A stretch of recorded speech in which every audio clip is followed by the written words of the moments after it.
whakarongo ki te tangi a te korimako. Kōrero flowing out the hook of force. Kaupapa relevant, kaupapa out of bounds, kaupapa exigent, kaupapa paramount. Nā kona whakapiri mai ki te kaupapa tino whakahira hira whakarongo pi kari kari mai. Hare hare mai, o Taringa hare hare mai. We gotta gather up close everybody. Gather up close everybody. Kani move that body. Kani move that body. Ko matiti ki runga, ko matiti ki raro, ko te remu tēnei o te kākau o hene raumati. Ko hora ki runga ki te mata o te whenua, e mahi nei a rehua i tana mahi ki a tātou ki te tangata anei a tī kākā, e mahi nei wana mahi, tēnā tātou katoa. Koutou e pakapaka mai nā i ngā hihi o tamanui te rā. Koutou kei tā wāhi, ka roha ke koutou ko te hōtoke, it's winter overseas, hoi anō. Ngā whakaaro nui kia koutou anei te reo mihi o Taringa e rere atu ana i raro i ngā manakitanga te wānanga o te roa. Atu i konei, the bustling metropolis Piki, Auahi's town city o Te Awamutu. Beep, beep, beep, beep, beep. That's how much traffic there is. Ko ia, anā ko māua ko Erica i tēnei rā, e arohatu ana ki tō māua ho, kia te puaheiri, kia snow. Hoi anō i wāna. E pōkea ana ia i te mahi. E pōkea ana ia i te mahi, ka tika, hoi anō i wāna nei hoki. And he'll listen to that and he'll have a little chuckle. Hoi anō, ngamihi kia koe te brother. Hoi anō, e te iwi, ko tāku i tēnei wā, he mihi ki tā tātou manuhiri. Ki tēnei hoa maurua ōku, kia te wāta kua whaiwahi mai kia Taringa i tēnei rā. Nō reira, brother, tēnā koe nau mai kia Taringa. Kia ora, tēnā kōrua. Tēnā hoki koe i au mihi nui kia rehua. Kia māmau mai, kāre tōku tīhāte, kei te aua kirikau nei taku noho. Heoi anō, wa whakakorengia te ata-ata. Mā te reo noe ho nei au e tuku nei ngā kōreo. Heoi anō, mihi atu ana, ko hau tēnei. He uri Ngā Pikiao, he uri hoki me ki nā oho mairangi whānui. Kei mahu e te tahi iwi ki waho. Heoi anō, e mihi atu ana, kia koutou hoki Ngāti ho mairangi, no reira huri noi tō tātou kaupapa, tēnā kōrua. Kia ora, yes, and it's very hot, so I've kept my shirt off, bro. Tēnā koe, e tautoko nei te kaupapa ara ko te huarere o te wānei. Engari, mihi ana kia koe hoa, kua rangatira te kaupapa i a koe. Ai. So, bro, whakamohio mai koe i a mata o tira i te iwi, no whea koe kō ai koe. Anā ka whakahokia kia koe, as you know, we have kiwaha i ia wāhanga, so we're going to chuck it over to you, e hoa, kia kōrero mai tētahi kiwaha. Mohe ana tāua he nui ngā kiwaha, he maha ngā kiwaha. So probably one that we've been discussing, the kaupapa of Tahiti and Raiatea and Tapu and to stay in line with my kaupapa, I think kei tawhiti as one kōrero. That is, I don't think it's just unique to Te Arawa, but over, it's been dispersed throughout te motu whānui, and it has its variations. Some say kei tawhiti, some say koe tawhiti. But he te kāinga nei ka kia ko kei tawhiti. And even though there is a slight variation in the spelling of the word from Tahiti to tawhiti, we do understand that we're making reference to Tahiti. Kia ora. We use the word tawhiti to refer to something that is distant or far away. As we know, we say Hawaii tawhiti are. So the meaning of the kiwaha, from what I understand, is that it references something that is valuable or something that is awesome, something that is extraordinary, something that is even heavenly. Kia ora. Without the inclusion of having to die, you have the option of love it. Heaven on earth. Referring to something like Tahiti. And also it's a reference to where we come from, our tupuna have come from. So it's relevant to our kaupapa as of lately. And we've been discussing a lot of kaupapa around Tahiti and the connections back there. So, yeah, koeira, kei tawhiti. Pēnei tā tāua hui nei, kei tawhiti. No reira, ai, koina, kei tawhiti e hoa mā. Kia ora e hoa. Tawhiti. Yeah, he rawe tēnei wānanga, you know, ko homai e koe ki au tētahi tirohanga anō, because I've never thought of it like that. Neither Tahiti and Tawhiti. Ana, and it makes sense to me. Yeah. Yeah, so maybe me tini taku spelling I te waka spell au I te kiwahana, I always spell it with a lowercase t. You know, it opens up, these are the kurahuna we talk about, I etahi o ngā kōrero tuku iho, and anei e huna nei roto I te kiwaha. Huna no nei te kiwaha. You got an example for us, Erika, how you can use kei tawhiti? Okay, kei te mura o te ahi. Yeah, you're all good. Let's see. Te kuti te wera. Yeah. Ka haere au ki te tai rāwhiti, tēnei rāwhakatā, kei tawhiti. Oh.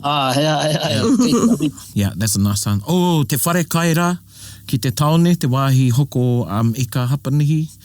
Ooh, Here ka te kai o reira, kei tawhiti. Kei tawhiti, yeah. Definitely. He momo mihi, he momo mihi kai roto. He harei te mea kei te whakaiti, kei te whakaparako rānei, but it's about acknowledging something. And as we know that, and understanding that Tahiti was a flourishing kāinga of our tupuna, and we always say that it's blessed by the gods. Ko tapaina, te atua, e te atua tēnei whenua, hei atua, hei whenua atua, no reira.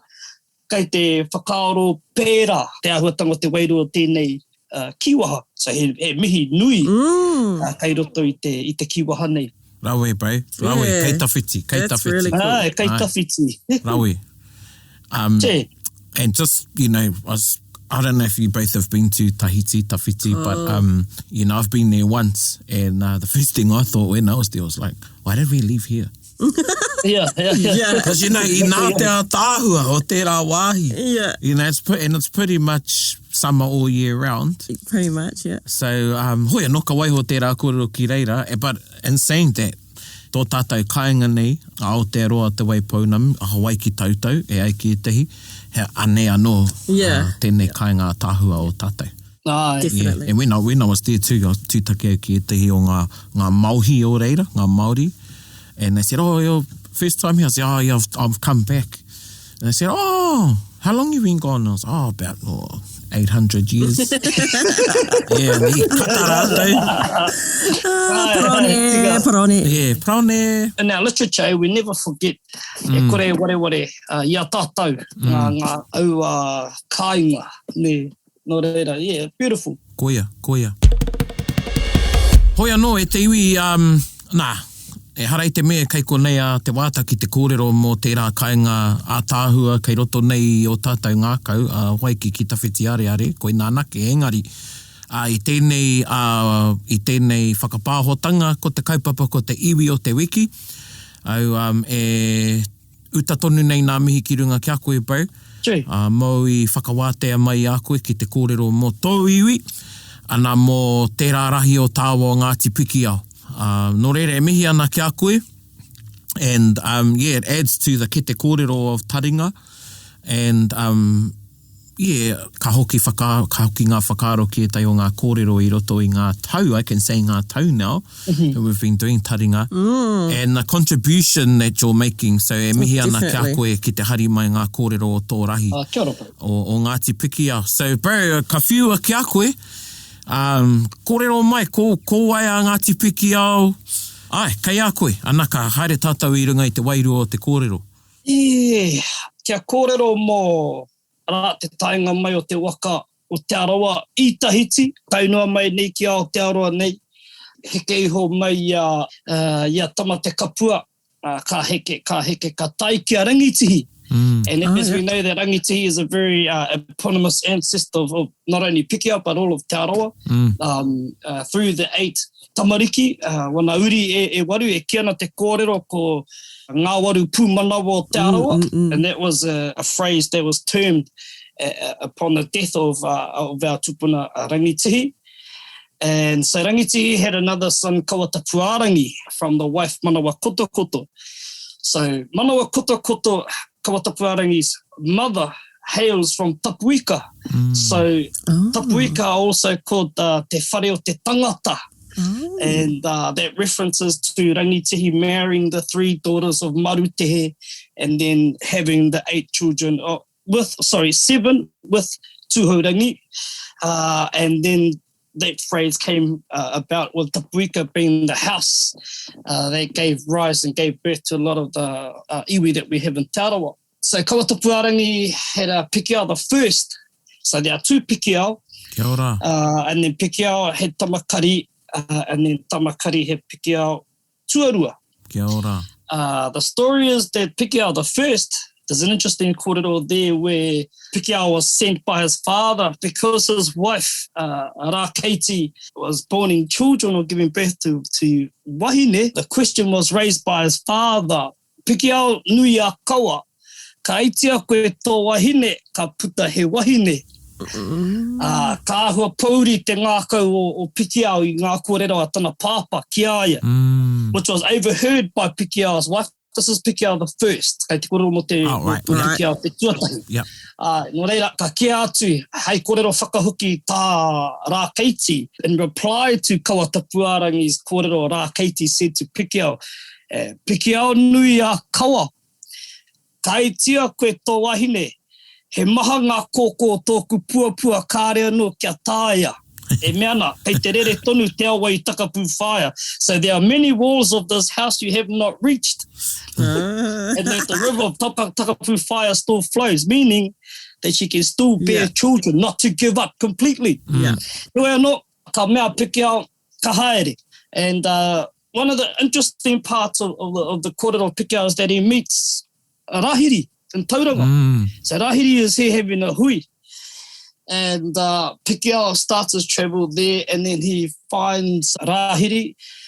He's welcomed onto the pā, and then he gives the kōrero to the iwi, to the gathered. And Rahiri overhears, and Rahiri actually gives one of his mokopuna to Pikiao. And ko ue whati tērā. Na ka moira aua ka pakaru mai anō heuri. And that goes back to Miti, so we're going back up north now, ki whangapē. Wow, so there's some connections of Pikiao up there. However, ka waiho tērā kōrero ki reira, Pikiao then travels over to Pirongia, ki te awa Waipā, and him and his entourage set up camp at Waipā there, and Pikiao tuatahi, he sees all these men going up the river, but kāri te hoki mai. And so Pikiao decides to climb Pirongia, and he finally reaches the top. And I see you went up Pirongia a couple of weeks ago. Yeah, so ara koe ra te ara I haerea ia Pikiao. Ki te tūtaki atu ki tēnei wahine rangatira. Ara kore reia. And ka timata mai, ka heke mai te tahiuri I Arawa, ka puta mai te tahiuri I Arawa, ko heke maru. Ne, ana mō heo tāua ki ngā hono ngā o te kīngitanga o Ngāti Pikiao, ki te kīngitanga, kia tūheitia, te arikinui. No reira, ka hoki mai a Pikiao, ka tai atu rā ki puke tawhero, ki tetahi wāhi kei tuatu I puke tawhero I reira te pā o Kawatapuarangi. And introduces his son to his father, which he is happy by then. And then he cohabits with his wife, his first wife, and Tamakari is born. Ka whānau mea Tamakari. And then from Tamakari we have Pikiao Tuarua, te Tuarua. Right. Pikiao te Tuarua meets up with Hine Hopu, one of the puhi. If you go through Hongi's track, which is quite ironic. Koine te irony o te kōrero. Ka haere mai a ngā puhi ki te patu I a Te Arawa. I te kōkiritanga o ngā puhi ia mokoia, ka tae mai a hungi ki te roto iti, ka tahi ka tūia ki raru I te pā, ka taki I tana whakapapa, heke iho I a Pikiao. Koe rā te take I tae ai a ngā puhi te mā te ara o te roto iti. Ne, tae atu rā ki rotoru. He no tērā kōrero tērā. And so the irony is that Pikiao meets Hine Hopu at Hongi's track, o te ara maru o Hine Hopu, koe nā te ingoa tuturu, and then they begin the 3 fractions of Ngāti Pikiao. So you have Ngāti Tākinga, Ngāti Hine Kura, Ngāti Te Rangi Unora, and moho was another one of their tamariki. So you have 4 of those tribes there, and they're quite, if you go to Rotoiti, there's within there about 5 minutes of each other, there's a few marae, and they're all owned and operated and functioned by ngā tamariki toko whāne. So you have Ngāti Te Takinga ara ki Maurea. You also have Ngāti Hinekura on both sides of the lake at Otara Marae, and then a crossover to ara ki Te Waiti. And then you have Ngāti Te Rangi Unuora, who is a big fraction as well of Ngāti Pikiao. Another cool thing was that a few years back we started having the pokai back in Pikiao. And that allowed the opportunity for a lot of our Pikiao mokopuna to see the connection, the strong connection there with the kingitanga. So it's been a full circle really of Pikiao and the connections that we've had and made throughout the motu. So yeah, koe nā Pikiao, mo te taha ki ngā whakapapa, mo te taha ki ngā te putanga mai o Pikiao. Ki tēnei apewe no. Ka pakaru mai ngā uri katoa tatu I honei ki tēnei rāne. I, koia, a Pikiao.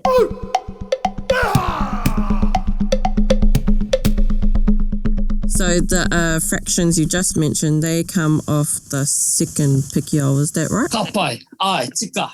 And koe rā, te Pikiao kai te kōrero hia nei e tātou I nei rāne, ko te Pikiao te tuarua.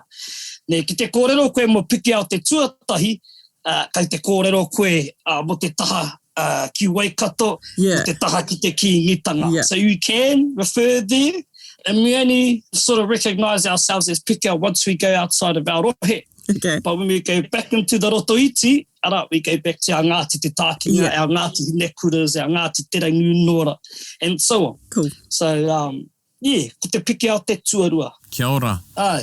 Yeah, that's really good that you illustrated those era wāhanga, those factions within Ngāti Pikiao. Yeah, ni paku kōrero koe mō kare te nui, kare pia, e whakapono ana, kare te nuinga e mōhio ana, kei whea te rotoiti, kei whea ki o mōhiotanga, ki ngā kōrero tuku I hoko tuku a ki a koe, kei whea te rohe o Pikiao, o Ngāti Pikiao. O I timata mai I roto mā, I roto mā, ki tētahi pāki reira, ko Waitangi, and then you're coming across into Rotoehu, and then finally you reach over to Rotoiti. At the time of Rangitihi, a lot of his children were away at a whare wānanga, Hikurangi. The big tohunga of their whare wānanga was Te Rangi Tauira. And Kawata Puarangi were like the younger ones of the time. So ko pakekeake ngā tuākano of Pikiao mā, ko haere, ko wehe atu I te kāinga. Right. And that was at a place Oho Kaka, but they moved around a lot, and I think it was maybe due to seasons, I'm not too sure. But they had kāinga here, they had kāinga in Maketu as well, and back in Rotoiti, so they moved back and forth. So at the time, Kawata Puarangi grew to a man, and then right down to the time of Te Takinga, the fractions there of Ngāti Pikiao, there were some boundaries that Ngāti Hinekura, we say, is one of the last marae o Rotoiti, and that was as far as Pikiao would go. And that's like the bottom end of Rotoiti. And the rest of the Rotoiti was owned by the big chief Te Rangi Puawhi, e mōhiona tāua ki ngā kōrero. So at that time, at the time of Tūhaurangi, he was right down to Te Rangi Puawhi, was the big rangatira of that lake. But warfare, Rotoiti was gained by Te Takinga and his brothers. And Te Rangi Puawhi then moved on to ki roto Kākahi. One of the geographical references to the place Rotoiti is Motutawa. So you have a Motutawa at home at Te Takinga, at Maurea, and you also have Motutawa at roto Kākahi. So you can see the connection there geographically, but through the names that at one time Tūhaurangi were the kaitiaki, were the mana whenua of Rotoiti. So from that time, ka noho mai ko Pikiao, ko ngā tamariki a Pikiao a Te Takinga, a mea, hei rangatira mō te Rotoiti. So Rotoiti is discovered by Ihenga, it was rediscovered by Ihenga. Kia ora. E meana te kōrero, at the time of their arrival, we have Ruaio, e Tamatekapua, ka patua, ka whawhai rāua. And so Te Arawa was split into two iwi, let's say. Because kāre we tehi e whakai ana ki ngā mahi a Tamatekapua. And so ka wehe te iwi, ka haere mai, ka noho ki rotorua, ki moko ia, ki ewa wāhira. Nā ka haere atu a ihenga ki reira, e kena te kōrero i roto i te tahi waiata. There's a phrase in the waiata, e meana te kōrero, mao hakumiti mai toara ko paripari te tai, ko te roto iti ki te ai ihenga. And e mea tuana te kōrero, ko paripari te tai is a cliff that obscures part of the lake, so you can't really see the lake fully. Yeah. So when he arrives there, after actually it was discovered by his kuri, tana mōkaia, a pōtaka tawiti. True, eh? So nāna te roto i kite, tuatahi. And nā ka whai atu i te whiorea o tana kuri, nā ka tai atu rā ia ki tēnei wāhi, it's named Paripari Te Tai. We still reference this place today. And because of this cliff, it obscures part of the lake. So ko tana pōhehe, he roto iti. Right. Ngari tana pikitanga ake i te pari nei, ka kite, ka whānui atu tana kite, tana te tiro, mārake nei te kite, ara te nui o te roto nei. Rawe. He was actually trying to win the hand of his cousin, Hine te kakara. But that's another part of the story. Ko weho tērā, kōrero, ki reira. But yeah, ko te roto iti tēnei, nā ihenga i kite, nā ihenga i tapa, ngā ingoa o ngā wāhi ki tēnei roto o tātou. So aha koe e mea ana, nā Pikiao te roto, era nā Pikiao engari, kai a Pikiao te mana tiaki i te roto, ko te tikanga, ko tātou katoa, ngā uri, e whai pāngana, ki tēnei moana o tātou. Kia ora. Kia ora. Yes, so koe rā te roto iti just by Rotorua, on your way to Whakatāne, or otherwise through Maurea, on your way to Maketu, you'll pass te roto iti. I got a pātai. If you're going around the other way, koe te mohi ana ki Rotorua, and you can go around the other side of Lake Rotorua. Yes. And if I was passing through Maurea or coming the other way, how far does Pikiao go that way? Do you mean towards Te Puke? Towards Maketu? No, actually both ways, but firstly going towards the northern side of Rotorua, the northeastern side of Lake Rotorua, going around to Hamurana, like that way. So the rohe, there's a saying which we call te tāhuhu o te whare o Kawatapuarangi, and it talks about a house, kei te kōrero mo te tahi whare. And it's a term we use often ko ngā paupau o ngā whare nei, or talks about all the different tupuna buried on certain points of the lake, and they are regarded as the pou of this whare. And it stretches from, you know where Pārua Marae, so Hamurana Road is there, you've got Pārua. Yep. There's a maunga there called Ohau Taupiri. So it begins there and then it follows the Ohau Channel, and then it goes all the way down to Matawhaura, and that's the breadth of the Tahu. Kia ora. And then it comes down to all the different landmarks around the lake, which make reference to the pou. Our koroua is mentioned Taranui at Atuareretahi. So it talks about te mātārai o rehu, it talks about Ohau, it talks about Atuareretahi, it talks about ngā wāhi katoa, Matawhaura, and at these different points it names all these different tupuna. In about the 1830s, Maketu here, we have some of Ngāti Mākinu and Ngāti Pikiao coming across at the time of Te Rangi Hauhiri, and also the time of Ngāpuhi coming down here. And so Ngāti Pikiao now stretches across to Maketu, along with Ngāti Whakaue, along with Ngāti Pukenga ki taha kia mātātua, along with Ngāti Tarawhai, along with Ngāti Te Rangi, all those tupuna that were part of the war party and came back to Maketu to reclaim Maketu on behalf of Te Arawa. So there's a he paku wahanga o Ngāti Pikiao kei konei kei Maketu hoki. So yeah, the boundary stretches from Maketu to Rotoiti, and from Ohau Taupiri right across to Matawhaura, and then passing over to Rotomā. Yeah, so it's quite a big boundary. Yeah. A lot of forestry, lot of Yeah. farm schemes were introduced. Actually, Pikiao were one of the first to take up the farming scheme of Apirana Ngata and Te Puea. True. As they were going around, offering the scheme. And so if you go towards Rotoiti, just before Tikitere, there's a Te Puea road, and it goes up onto this flat plateau. And up there was the beginning of a lot of farm schemes. And was huge opportunity for Ngāti Pikiao. Around the time of Apirana, around the time of World War II. So you get a lot of the war veterans coming back and taking up this mahi. And after a while, ka hoha te iwi te rā mahi, and they moved into forestry. So a lot of forestry around Pikiao, around Rotoiti. So Pikiao is one of the iwi of Te Arawa that own 99.999% of its land. Nice. Anything else is leased. Wow. Ki ngā koreti atu, ki ngā Pākehā, ki ngā hunga kamupene rānei. Right. But a lot of land trust in Pikiao. You've got Rotoiti 15, huge land trust, millions of dollars.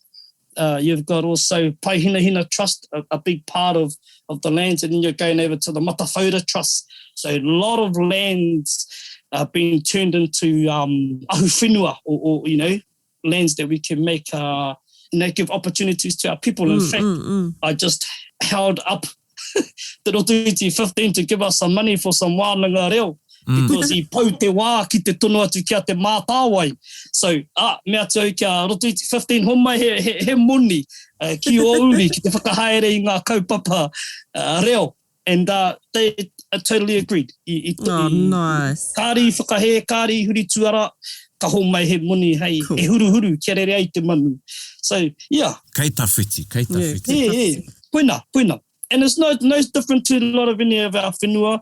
There have been some troubles, but the main thing is we've got education there. Kei reira ngā kura, kei reira ngā trusts, ngā iwi trusts, ngā rūnanga, hei āwhina, hei tautoko I ngā kaupapa maha o te kāinga.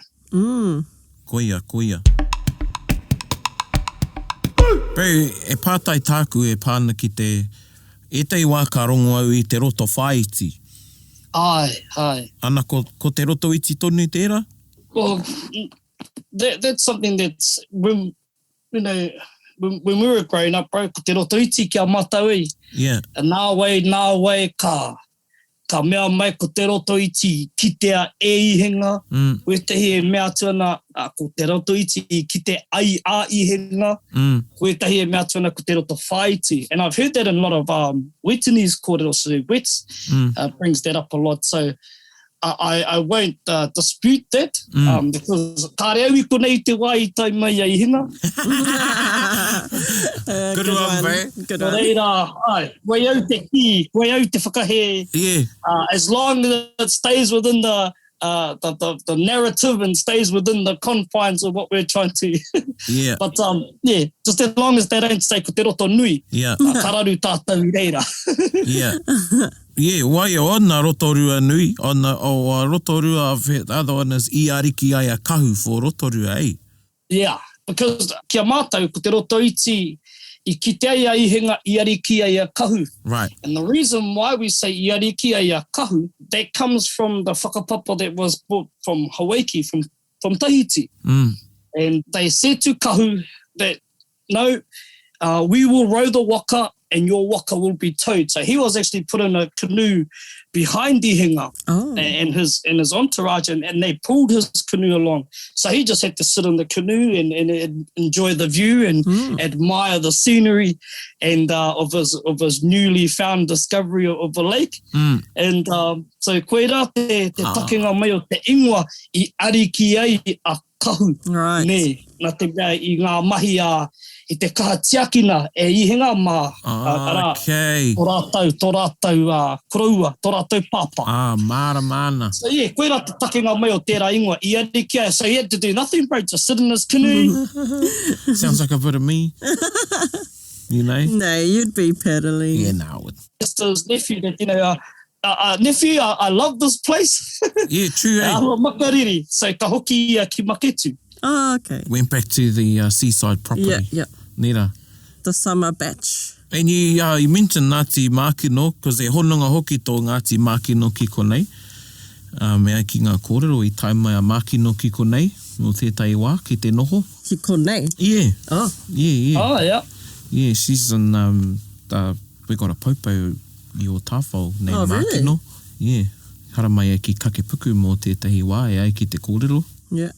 So, yeah, it would have been probably through those connections that Pikiao built. Yeah. Yeah, and the first Pikiao. Yeah. Yeah, through the That's first quite Pikiao. interesting to me, his big travel. Like, so did he actually go up to Mitimiti as well? No, he was through the return of Rahiri. Yeah. And then back to the Te Tokero that his bloodline stretched to Mitimiti. Yeah. But not actually Pikiao travelling up the Kao. So if you've just joined Taringa, I wā koutou nei hoki nā, but if you go back and listen to some of our iwi o te wiki, kua kōrero rā mātou ki etahi o te Tai Tokero and Rahiri's popped up a few times as one of their illustrious ancestors. If you're wondering about Rahiri, koutou e te iwi. And just a little bit of a... was kei te mohi o māua ko te wāta ki ngā kōrero nei, but if you've heard him refer to a connection to the kingitanga, and he's just talked to us about te tama a Pikiao rawa ko Rere Iao, who was Hekemaru, and Hekemaru had two of his children was Mahuta, who we get Ngāti Mahuta, and Pawa was the Teina. Right. Ngāti Pawa. Pawa. Yeah. Ngāti Pawa. Yeah. Oh, okay. So, and then from Mahuta, direct down to... and, you know, Te Wata's being humble in the pai tērā, was pai ake mā tēnei tahe e kōrero, but we refer to Ngāti Pikiao or Pikiao being the ure tārewa of the kingitanga. Oh, really? Yeah, so even though, Ināia nei, Kingi Tuheitia, he came whakapapa to all the waka. Yeah. And through all the ariki lines of the waka, but the male line, direct male line that was male all the way was down through Te Arawa. Right. Yeah, through Pikiao. Yeah, so that was the unbroken ure tārewa up until the time of his mother. Okay. Which has been something that was prophesized after the five kings, that a woman would take te ahurewa tapu. Yeah. Yeah, but it's still acknowledged as being, I should say, Ngāti Pikiao is still acknowledged as being the ure tārewa of te whare o Pōtatau. Yeah, I should be careful in not saying saying kingitanga, because kingitanga to me refers to the movement, not just the house of Pōtatau. Kia ora, te whare ariki. Yeah. So, kia koutou that are wondering, no, we don't know what that connection you're talking about, that you and Wāta are talking about. So that's that connection. Yes. Yeah.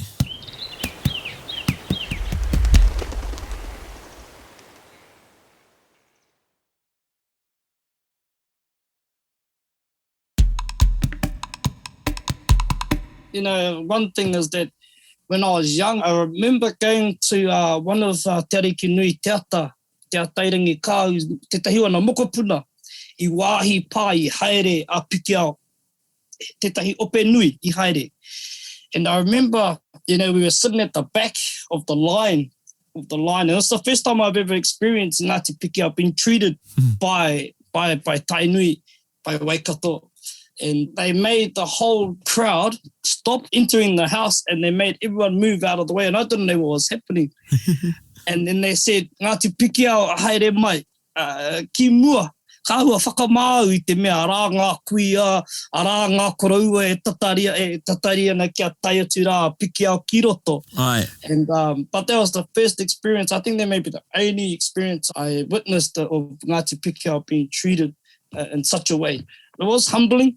Yeah, I thought it was, arā ngā tino koroua o tēnā iwi, ngā rangatira nui, o tēnā iwi, o tēnā hapu, and then anei, I would have been happier just to let our koeke go in first. Yeah. But, I whakai mai kia haere katoa atu a Ngāti Pikiao, kia kuhu atu a Ngāti Pikiao katoa. I mua, I te marea. But, yeah, something I felt awkward, but, koe nā te, no rātou te marae, no rātou huki rā te mana, ko tā te tangata manuhiri he whai, ne. I was young then, so karau I tino mōheo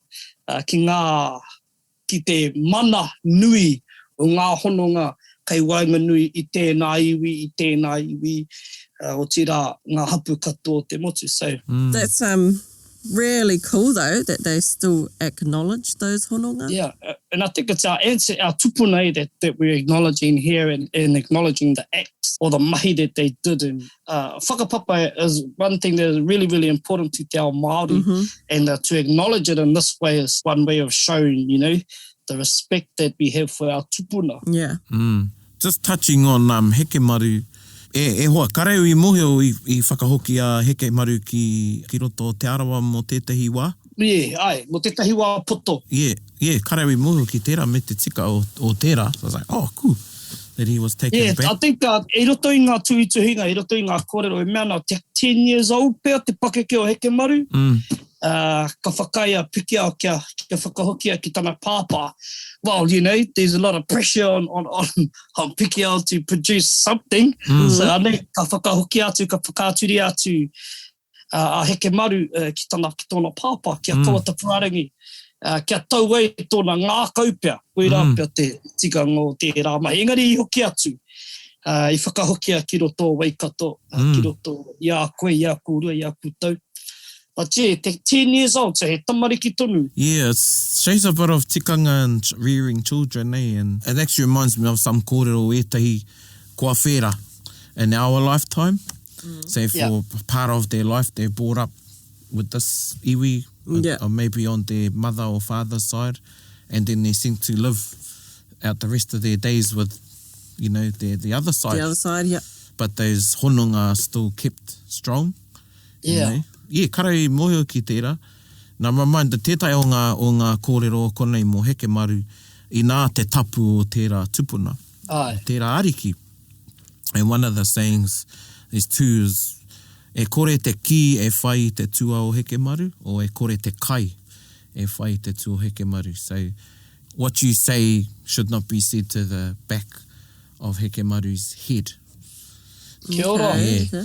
Meaning, once he went past your kainga, if you hadn't already asked him to come, then he wouldn't turn back. You shouldn't be speaking to the back of his head. Right. And then, you know, the teaching within that, whakatauki, he pepeha hoki tērā, is your manuhiri shouldn't be an afterthought. Sure. Yeah, so don't wait for your manuhiri to, you know, like, oh, we're in town. Oh, yeah. And then 2 days later, oh, do you want to come stay in my place? Yeah. Oh, true. You know, sometimes you'll put in those contexts. Yeah. Yes. Or, you know, someone comes to your whare and then, you know, an hour later, oh, you put a kai on or something like that. Yeah. You know, so te whakatūpato I roto I tērā kōrero. But apparently, if heke and it was when he was paddling along Waikato, and he probably wouldn't be doing the paddling, I'd say he would have been paddled, you know, I runga I tana waka. And if he was going along to a pā, and they hadn't issued the pōwhiri, kia whakaeke mai, he'd just keep going. Yeah. Ka pai. Yeah. So there's lots of teachings I roto I tērā. Shouldn't be an afterthought. Yeah, ana. I like that. That's cool, bro. That's awesome. Kei tawhiti. Kei tawhiti. Kei tawhiti. He mana nui, eh? Yeah, o koia. He mana nui tō tātai tupuna. Ana. And I think, you know, ia koe kōrero ana mo te whakapapa tātou. And we've had this conversation before, you and I, e kōrero ana mo te how empowering it would be if we as te ao Māori recognised those connections amongst us all. Yeah. Because, you know, te mutingiho he whanaunga katoa tātou. Yeah. Yes. Yeah, aha koa pēr, you know, you might be how many lines over or how many generations we can all trace to tētahi tupuna. Yeah. And, you know, that's been something that's been said to me, you know, I roto I te whakaiti. I feel comfortable to go anywhere because I know my connections to those places. And there might be 100 years ago. And I say that in humility. Ka rewe haere ki rā wāhi takatakahia I rā iwi. Ai. But I know, he hononga oku ki nei iwi. He whanaunga nei. Yeah. Nōku. Yeah. And with respect, you know? Yeah. And I think if we knew those connections, and I'm not saying learning the whakapapa inside out, but knowing that there's those connections between us, that we'd be just so much more empowered. I'm like doing a little bit of a whakapapa search of my own at the moment on my Nan's side, and it's just really interesting the connections I've made already. Just between whānau at home and realising, I'm actually related to them because of this. Whereas before I'm like, I knew I was somehow related, just don't know how. Yeah. The one thing that I remember as a kid, because I always used to go, koe rā tuku mahi ka haere ka whai atu ngā koeke, nōku e tamariki, and e tamariki ana. And we went to Maturata's tangi, up at Waimirirangi, and e aiki ngā kōrero ko Waimirirangi, te tahi uri heke iho I te rāhono ngā Pikiao, ki te mokopuna Arahiri. And for years I wondered, how come we go there? Because not very often does Pikiao go somewhere and we stay there. Right. Ka moia te pō ki reira. Kia ora. Because, kei te nota, kei te taitoke au tātou. And how te take ka noho mai a Pikiao ki tēnei marae mo te pō. And nā wai, ka taka te kapa, ka mōhio I ngā hononga e pērā rawa te take I noho ai a Ngāti Pikiao mo te pō ki Waimirirangi. And the reason why I'm bringing this up and resurfacing a lot of this kōrero is because there was a comment made by our own of Pikiao toward Ngā Puhi I te tainga mai o hongi ki roto o Te Arawa. And I ahua I raru, I wheke au I te ahuatanga o ngā kōrero nei I te kuare o te tangata nei ki te whakaiti I tētahi anō wana uri. And I started to resurface the kōrero so that our tamariki realised that we have connections to these other iwi. And no matter the distance between the tribes, that there's still strong connections there. So, yeah, encouraging all our families and hapu and whānau hapu and iwi to learn their whakapapa, affording the opportunity to sit down and the time to sit down and learn whakapapa. So I encourage anyone that rings me or texts me to ask about whakapapa, I never hesitate because it's their own whakapapa and they have the right to know their whakapapa. I never say, this isn't the forum or this isn't the place, but me he mea kei te whai te tangata I tōna whakapapa, koe au te aukati I tērā huarahi. Kia ora Ki ōna tupuna. So I never hesitate at all. And if I don't know, I will ask somebody that does know or point them in the right direction to somebody that does know. I won't pretend I do know. Kei te he te rā mai. So, I encourage all of us to learn whakapapa. And, all those that connect to the wider motu. Yeah. I'm sure too, you're a good judge of character and you'd get a gauge of the intention kei roto I te ngākau o tērā tangata e tono ana I ona whakapapa. Yeah. But ka aroha atu au ki ngā hunga. Wai mare ana ngā hunga pēnei I a tāua I a tātou e mōhio pau ki ngā whakapapa. And there are some of us, of our whānau that kind of go past just their grandparents and ka tino. Pauri te ngākau I tērā I te mea pa whati, tērā herenga. Nō reira, me he mea ka tāia I au. Te whakarenarena, me ki te whakarenarena I te tau kāia, e here atu e tēnei tangata ki ona tupuna a kāti. Kamahia. I runga no I te mea kia mōheo ai tēnei tangata ki a I anō. Kia ora e hoa, he a tāhua e rā kōrero. Ngā mātāpono ki roto I rā whakaaro nui ou, mo te tūhono I te tangata ki ai anō ki ona tūpuna. Kia koe, kia moia hoki ia, kōai ia. I roto I tōna ao. Hea o tūmanako mō tō rahi, mō Ngāti Pikiao? Hea ngā tūmanako o te wāta, mō tana iwi, mō Ngāti Pikiao? At the moment, we're quite fortunate because we have the kaupapa which we call the ahure, which is, a grab from the Tūhoi name. But it's been fortunate that we've had these hui to allow all of our uri to come back home to the kāinga. So if we can encourage more kaupapa like this that bring our people back, even if it's just for poke at the fire, for a day or two, kia tere ai te ahi, kia kāmai ai te ahi, I'll be happy with that. And in this day and age, it's very hard to allow kaupapa to happen that bring our iwi back. So an example is the Pikiao Ahure, and at the moment I've just created a team we call te ohu whakarauora reo o Ngāti Pikiao. Oh, cool. And in the past, we've had wānanga reo that have just concentrated on one or two from each hapu or each marae. Some marae don't have any representatives at these wānanga. So we're now looking at what we call micromanaging. So going back to each hapu, and they are now responsible for their own wānanga reo. Nice. Oh, okay, cool. What that creates is an opportunity for families who may have been whakamāti go to the Pikiao wānanga, but because of their own marae, it's their own tupuna, it's their own kāinga, it's their own ahi, that allows them to bring in all the families that are always absent at such hui or such wānanga. Even things like tangihanga are very rarely attended by some of the whānau, but maybe if we encourage these kaupapa to micromanage each hapu, rather than as an iwi collective, then we gain a bit more of the whānau coming back into such kaupapa like wānanga reo.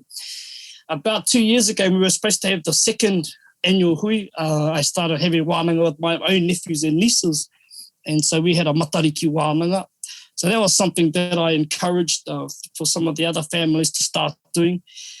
And also I travelled over to Australia to look at our family in Ngāti Pikiao whānau over there, hapu over there, because they can't come back, because it costs so much to have 100 or 200 of them to fly home all at once. It was easier just to pay for me a ticket to go over there and whakahaere here ngā wānanga. Yeah, that makes So what sense. I did was I took drone shots of Rutuiti, Matawhaura. Yeah. I took a lot of pictures home so that they're up to date, so they could actually see the kāinga and the home. And so rather than crying for an opportunity, I sat down and created an opportunity. Pikiao should only be known as Pikiao once we go outside of our rohe. When we're back inside our rohe, we should be returning back to our own hapu, our individual hapu, and then to again stoke those fires. So in the last 3 months, we've been organising strategies for each hapu, te rangi unora. We're fortunate to get their tono in at the last minute, bloody hell, taipa. He got his tono in, the last hour, and so they managed to get $50,000, and they are one of the, I wouldn't say pohara, one of the hapu that are least active, and the succession plans aren't there. Right. So maybe through these wānanga and this funding, they're able to regenerate that kia kāmea no te ahi o te kāinga. So it's a bit of a U-turn from what we've had in the past, but we were talking to the converted. When you preach to the converted, nothing happens, and that's what I said to the koeke, is that we need to change our strategy, because I'm teaching the likes of Raimona Inia, Rehua Mihaka, and I'm saying, etama, he tangata moyo e nei tangata. And so why are we talking to these fellas? We should be actually talking to the ones that don't. Kāri te moho, kāri te taiatu ki ngā wānanga a iwi nei. So, creating those opportunities. I want to see more of that in the future. Obviously, you have to be, a great example, or have some solid plan in place. In the next 2 weeks, we're going with Koro Tariki.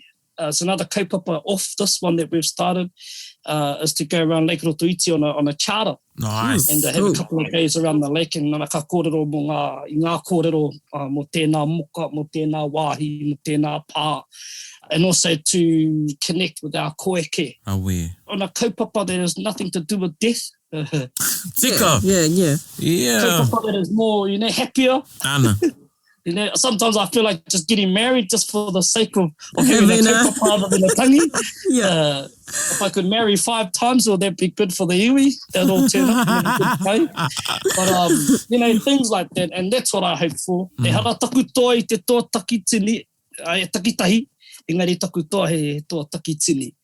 Mā te iwi tātou e kōrero. Mā te riwi anō rā tātou. Ngā kaupapa nei e whakahaere. Koina oku hia nui oku moi a kia whakahaere ngā kaupapa pēnei, so that our people come back every year or so for different kaupapa. Nāwe bro, e ora ana taku ngā kau i a tātou kōrero rero, me ngā wānanga Kua horahia nei e koe, hei kōrero mā tātou I te rānei. True. And again, to koutou ngai taringa mā, wherever you are listening, te rā pea, he Ngāti Pikiao koe. Perhaps you are Ngāti Pikiao, perhaps you are Ngāti Henekura, perhaps you are Ngāti Rangiuniora, perhaps you are Ngāti Te Tākinga. You know, this might be something that inspires you to return home by listening to your fellas whanaunga karangamaha a te wāta. And as we've said on previous episodes, you know, we offer a window into the whare kōrero of a niwi to get the full realisation of the whare. Well, me hoki ki te kāinga, me haere ki taua iwi. Engari, ko te matapihi kua tuwhera mai ki a mātau I te rānei e hoa, taku hoa mauroa, he nui. Kia ora. Nō rere, mihi ana kia koe tara nui? Ai, e mihi ana. Yeah. Nā manaakitanga nui ki runga ki o kaupapa, katoa, e mahi nei koe nā mahi, kei te mohi o pai au ki tērā tūranga, ana ko tāku, whai anō e tahi mahi hei whāngai anō I tō Māori. Kare o tāua hua ki o tāua rahi ki te kore hoki tāua e pai. Nō reira pada ngā whakaaro nui kia koe. And we'll find a waiata. Hey, waiata motuba. I was thinking Maranga Mai Pikiao, but I might be strapped to find a recording of Maranga Mai Pikiao. Engari, koia, e mihi ana kia koe te hoa. Ka pai, tēnā kōrua. Tēnā koe. Well, that was cool. That was really cool. Yeah. I enjoyed listening to him speak te reo too because it was really like natural and native. Did he say that he grew up with his korauā? He was surrounded by them. Okay. We went to school together. Maua ko te wāta. He's a few years younger than me, but we were both at high school together. Yeah. You know, my time growing up in Te Arawa, that's the area I probably spent the most time with with Ngāti Pikiao. And they reminded me, like, I think, of being home, but it wasn't until I was a bit older that I was made aware of the connections. Yeah. But a lot of, like, they sort of had the same ways we did, sort of a thing. You know what I mean? Yeah. And e harei te kōrero whakaiti e rātu rahinga o Te Arawa, but ia iwi, ia hapu he wairua tōna. You know what I mean? Yeah, I know what you mean. Yeah. So he's got that old school thing about him. Yeah. But rawe ngā kōrero, rawe katoa ngā kōrero. Yeah, and I kid you not, this weekend just gone, I went out to Okareka. And I was doing a lot of Google mapping as I do, and I was wondering, why is Roto Iti named Roto Iti? Yeah, because it's huge. Yeah, it's huge. And every time I would drive past, like going to Rotorua from Whakatane or vice versa, and you know, you'd see the start of Roto Iti just as you're going out of Rotorua, and then you keep driving and you're still going past it. And I'm always wondering why. And that's only one side. Yeah. Yeah, because, you know, there's whole one side that's not accessible by road. And which is the bush, you know, you got the bush on that other side of the lake. Yeah. Which is where I'd imagine they're going to go on the boat with Te Ariki. And I've heard there's some hot pools over there that you can only get to by boat. Yeah, that's right. There is. There's some, we used to go there as well. And, you know, we spent a lot of nights at Te Roto Iti getting koura. Oh, cool. Yeah, freshwater crayfish and fishing for trouts. Yeah. Yeah, so... by Hene Hopu, eh? Yeah, over there, we used to get... I've seen a lot of people fishing over there in the past. Yeah, and then te waiti he mentioned, we'd go there to get watercress, and... Yeah, so, e mihi ana. So, anei te waiata o te wiki, waiata tautoko I ngā kōrero, Maranga Mai Pikiao, whakarongo mai. Te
I put in Pikiao in my thing search, Pikiao area came up.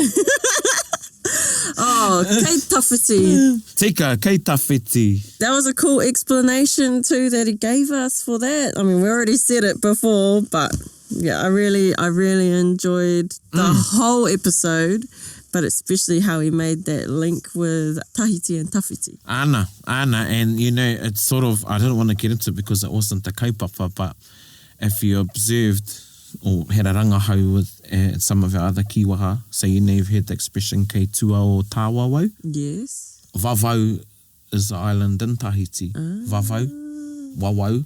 Yeah. And then it became Pora Pora. Now it's known as Bora Bora. Bora Bora, yeah. And Vavau is known as one of the koina tete o ngā mautere e aiki ngā kōrero that. And I think it was Te Arawa. And might be Mātātua too, that had whakapapa to Vavau. Oh, okay. Yeah. So if you were going beyond Vavau, you were going...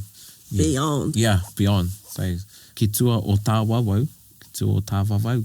Yeah, cool. Yeah, so same with the kei tawhiti. Yeah. I'd never thought of it like that. Yeah. Yeah, and it makes sense. Hard out. Hoi anō, e tautoko ana i o kōrero, kei tawhiti.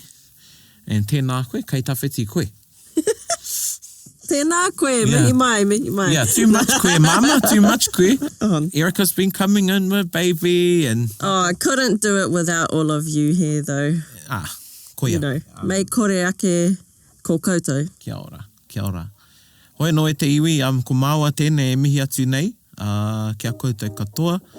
Ngā manaakitanga nui ki runga kia koutou. Keep listening, keep sharing Taringa, either via social media, or otherwise tell your whānau and friends about Taringa. Yeah, tell them all and gather up close, everybody. Gather up close, everybody. Just a quick little story while I'm saying sharing, and I'm not going to name this person, but they listen to Taringa, and then when they're with their whānau, they put all this mātauranga, and they're like, whā, you got all the... You know, and they've just recently said, oh, actually, I listened to Taringa, and they're like, oh, what's that? And go, oh, that's where I get a lot of the kōrero from. So... Oh, good I will on not them, name good on you. them. I will not name you, but you know who you are because you're listening. Anyway, e mihi ana kia koe te katoa, mihi ana kia koe te tahine. E mihi ana kia koe hoki. Hei kona. Hei kona. Bit whakaronga, bit kari kari. Gather up close, everybody, buddy. Taringa, taringa, taringa. Yeah, tahuri mai ki o. Whakarongo ki te tangi a te kori mako. Kōrero flowing out the hook of force. Kaupapa relevant, kaupapa out of bounds. Kaupapa exigent, kaupapa paramount. Nā kona whakapiri mai ki te. Kaupapa tino whakahira hira. Whakarongo pi kari kari mai. Hare hare mai, o Taringa, hare hare mai. We gotta gather up close, everybody. Gather up close, everybody. Kani move that body. Kani move that body. Taringa, he mea tuku nā te wānanga o Aotearoa, ā nā te māngai pāho I tautoko. To listen to more episodes, search for us on your podcast app and subscribe. Taringa, whakarongo mai.